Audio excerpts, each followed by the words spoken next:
I think you're better off buying these small houses. You get these big monsters, they kill you. And the maintenance. Well, the maintenance, and then, you know, in the wintertime, they get a gas bill. It's $300, or they got the rent. Now, which one are they going to pay first? Gas. Yeah. Right.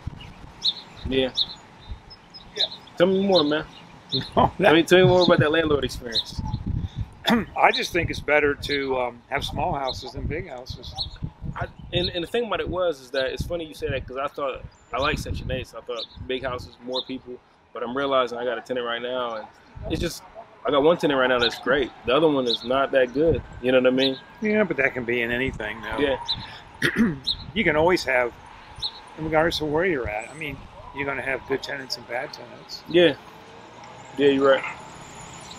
But you used to have a bunch of small houses. They were in London. Yeah. A long time ago.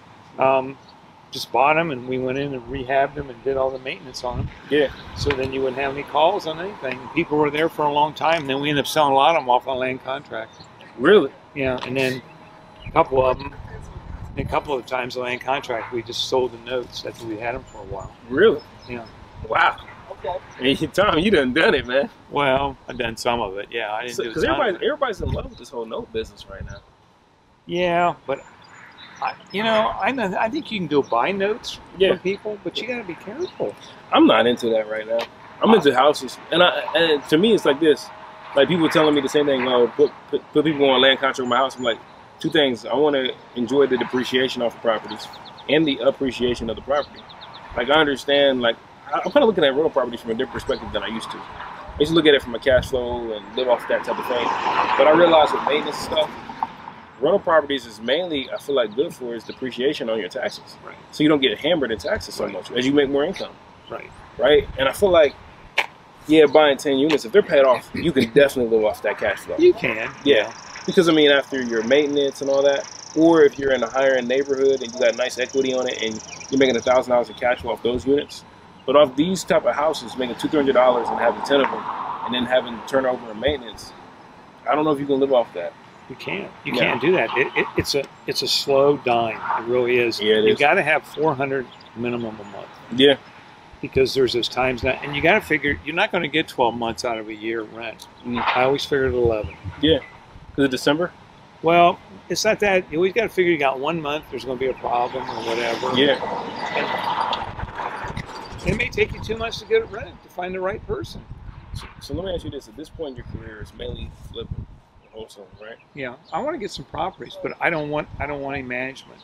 So that's the reason I said lease options or land contract. Okay.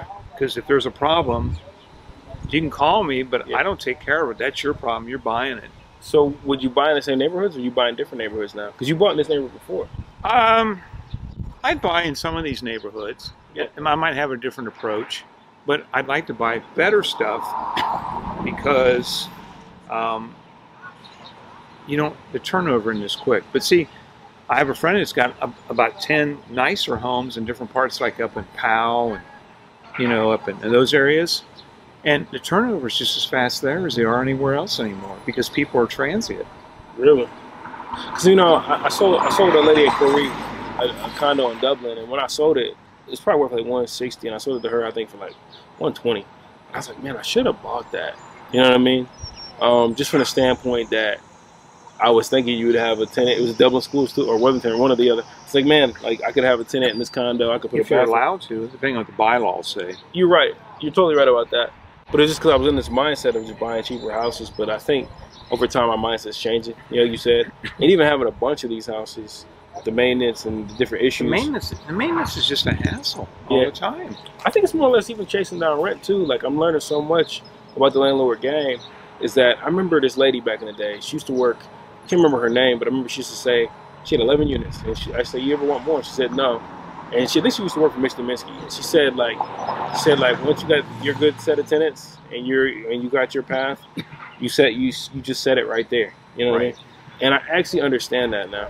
Well, I mean, this is the idea of growing to 100 and all that craziness. Yeah. Because you know what? If you don't buy them right, you're building a house of cards. Yeah.